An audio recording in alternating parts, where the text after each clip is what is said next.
I'm tired of someone else's propaganda. I'm for truth no matter who says it. I'm for justice no matter who it's for or against. I'm a human first and foremost, and as such, I'm for whoever and whatever benefits humanity as a whole.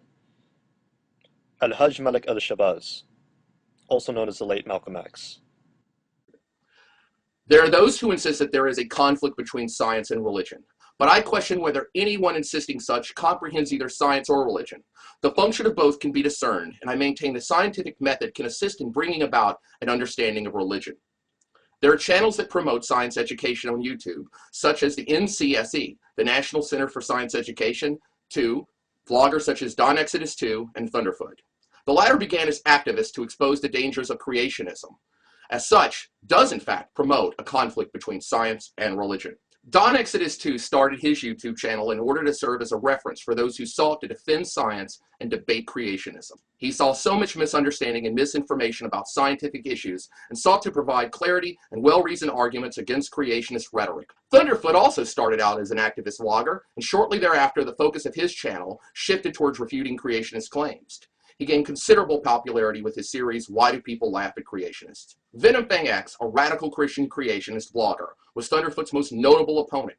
Venomfang wrongfully filed DMCAs against Thunderf00t's videos, attempting to illegally censor and silence his arguments. Thunderf00t forced Venomfang to make a public apology for his unethical actions. Thunderf00t's friend and attorney, DPR Jones, felt the need to play armchair psychologist, making a psychological assessment of Venomfang. After Venomfang X left YouTube, Thunderf00t and DPR Jones joined in with well-known anti-theist Fact versus Religion in a Skype call along with Venomfang and his father, which resulted in publicly disgracing Sean. This came about after Jorno42 had the audacity to look into Venomfang's grossly personal information and contact his father. Ray Comfort, a slimy used car salesman type who uses Christianity as a tool to exploit others, agreed to meet with Thunderf00t. And what required a strong, forceful Christopher Hitchens approach, Thunderf00t went soft against this absurd banana man. Because of the format, Thunderf00t's usual tactics were not possible in a live one-on-one debate. It is widely considered he failed miserably. Thunderf00t proved he could not answer actual arguments in debate as he relies heavily on character assassination, a tactic frequently used against his online opponents. Thunderf00t produced videos about Christianity in a short-lived series entitled The Bible for Beginners, and later even asked if God was a volcano. In these, he seems to have an utter lack of appreciation and understanding for myth. He abandoned his well-reasoned approach in his Why Do People Laugh at Creationist series. He launched into an arrogant commentary on a subject in which he had no expertise. Thunderf00t then reacted to the controversy over South Park being wrongfully censored and prevented from depicting the Prophet Muhammad. He utilized this issue of Draw Muhammad Day in order to promote his anti-Islamic agenda. Yet he and many of those he associates with could not distinguish between actual social criticism of a religious figure and depictions of a racist, bigoted stereotypes. Thunderf00t spoke about awakening a sleeping giant, a line from a movie that is wrongfully attributed to the actual historical Admiral Yamamoto. Ali, a Muslim vlogger known as DawahFilms, made a reply to Thunderf00t, which was grossly misinterpreted. He did commit one cardinal sin, though, by playing into the various stereotypes that many make against Muslims with his poorly chosen words. Ali stated, "Send you to the God you wish you knew." This was a grave error on Ali's part, and Thunderf00t capitalized on this and made it out to be a death threat, once again playing the fear-mongering card to his sycophants. Despite Ali's clarifications, as well as those by Conference Report, Jasper Abbey, and Tooltime 901, amongst many others, who have already explained this in detail, what Ali said was not a death threat, something Thunderf00t is well aware of. He continues to make this baseless and false accusation. Together for Peace sums up this mess quite well. Is DawahFilms' assessment of what you were saying correct? Is his assessment that you want to use this force, like nuclear force, for the purposes of destroying people who don't think like you, destroying Muslims and non-Muslims? Is that what you were saying? If that's what you were saying, then indeed, I stand behind what DawahFilms has said. If you seek to destroy people just because they disagree with you, because they hold a different ideology, a different perspective on things than you, and you just want to destroy them just for the purposes of because they disagree, then certainly I have a problem with that too. However, I just didn't get that that was what your video was saying. So given that that's not, assuming I'm correct, that that's not what your video was saying, then why are you taking this clip from his video and sensationalizing it and making it sound like he's threatening you? Instead of just merely saying, you know what, DawahFilms, that's not what I was saying. So it makes me wonder. I'm like, okay, now I'm confused. Was Thunderfoot's video what seemed to be clear to me? Is that what he was really saying, or is it not clear? And what DawahFilms is indeed sort of what Thunderfoot meant by it. But no, you don't do any of that. Instead, sensationalist mischaracterization of what DawahFilms says in the entirety of his video. I have little respect for that type of approach. Thunderfoot still continues to insist that Ali, who he refers to as a, quote, primitive lowlife, believes his religion mandates the right to kill innocent people. He even refers to Islam as, quote, some barbaric Middle Eastern cult, end quote. Thunderfoot fails at proving his absurd accusation beyond a reasonable doubt, while turning this into nothing but a semantics game, which of course only Thunderfoot is exclusively capable of interpreting accurately. He smears Ali and all Muslims, saying that actions by them are ones that even hate groups stay clear of. YouTube blogger Happy Cabby implied to Ali that Thunderfoot contacted the FBI regarding a death threat. Thunderfoot was asked to verify this in a blog TV show and refused to do so. Now Happy Cabby has suddenly changed his mind and said he was mistaken. Thunderfoot now says he never took a death threat that never even occurred in the first place seriously. We still don't know what happened, but we do know it is a crime to file a false claim with the FBI.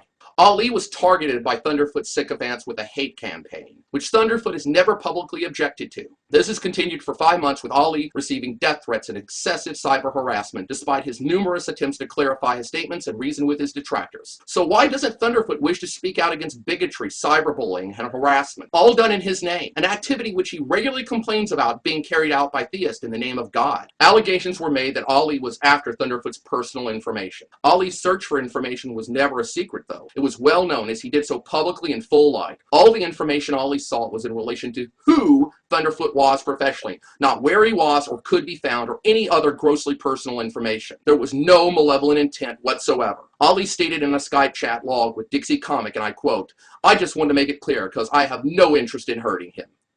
Ali never was interested in any personal information. Ali only wanted to verify Thunderfoot's profession to understand who he was dealing with. As for the possibility of contacting Thunderfoot's employer, that was purely emotionally speculative on Ali's part. Ali has stated many times he would only take proper, appropriate legal action if solid evidence required him to do so after consulting an attorney.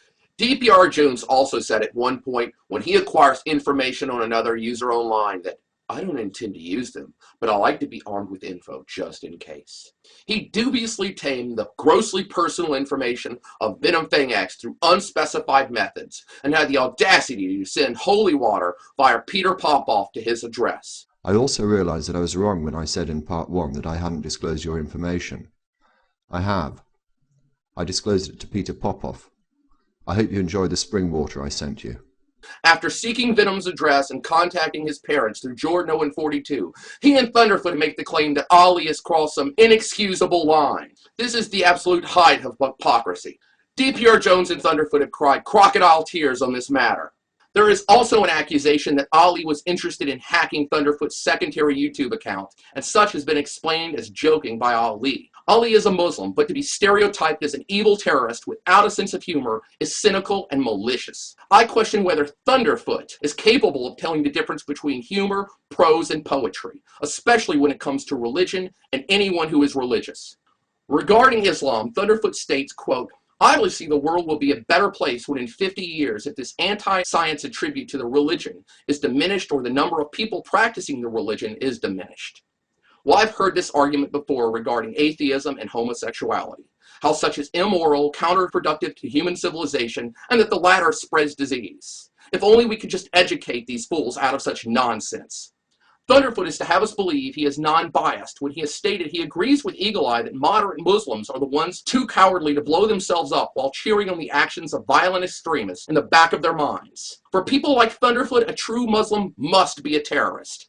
While the current status of the Middle East as a region in turmoil and badly in need of modern development is not in question, to blame all those problems on religion is utterly absurd. The area has been in continual flux since the end of the Age of Empires after the close of the First World War. The European powers divided up the remains in Europe and the Middle East and elsewhere, often drawing lines on a map, dividing the spoils of war between them with little concern for the realities on the ground or the wishes of those who live there. We all know the mess that caused in Europe and how it resulted in the Second World War. Conflict continues in the Middle East. But to not understand how politics played a role in creating this mess is to be willfully ignorant. There are many factors to take into account. As for the argument that there is an anti-science element to the Islamic faith, let us not forget, as Muhammad Hamidullah, a scholar of Islam and international law, stated regarding the 10th century encyclopedia of the Brethren of Purity, and I quote, "The Muslim thinkers state that the ape then evolved into a lower kind of barbarian man. He then became a superior human being. English translations of the encyclopedia were available from 1812 onward, and this may have directly influenced Charles Darwin. If Islam is such a detriment culturally, then how come it influenced such a conclusion? And what about the golden age of Islam?"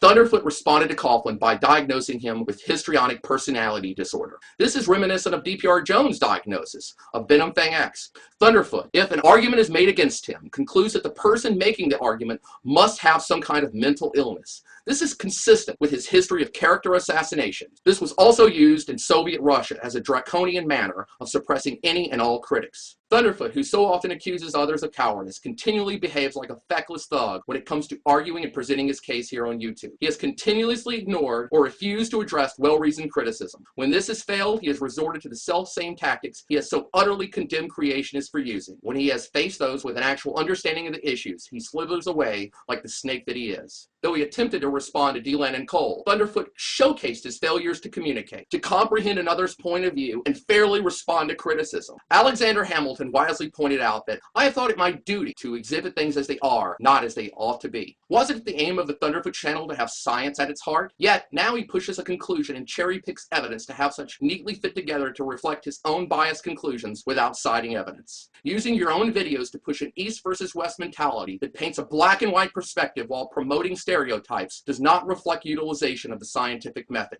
The videos he has posted do not include proper citation of clips used or have a bibliography included. Isn't citation, clarifying, and posting disclaimers important from someone who brags about peer-reviewed journals and responsibility? Apparently not. Thunderfoot hosted a Blog TV broadcast on the channel Beauty in the Universe on September 13th, 2009. Aaron Raw and Don Exodus 2 co-hosted. The latter spoke at length about their objectives on YouTube. Thunderfoot boldly declared his online agenda that the only way to truly promote science is to relentlessly disparage individual theists by utterly humiliating them, just as he did with Venom Fang X, and holding them up as a burnt effigy against the religion itself. This point was agreed upon by all involved. It is appalling to suggest that this approach actually promotes science. This explains the long history of character assassination coming from Thunderfoot and all those who have joined his exclusive anti-theist clan. It's quite apparent for them in their minds that the ends justify the means. Don Exodus 2 verified this agenda. You should never debate a creationist, and I do believe that unless you know enough about them, because a lot of it is about presentation, and it's a lot about your style of argument, and it's about your ability to think on your feet. And I personally know that I'm very good at that, and I know that he is not so much. And having reality on my side isn't really a bad thing. So YouTube needed another, I don't want to say another villain, but it had begun stagnant. After Venom Fang X was, carried away to his padded room, and after Gear Up kind of disappeared, there was really no one in the community, kind of gone stagnant. Here we had a crazy person, and I saw an opportunity. It reminded me when Thunderfoot said about Venom Fang X, quote, "If you do go, I will miss you.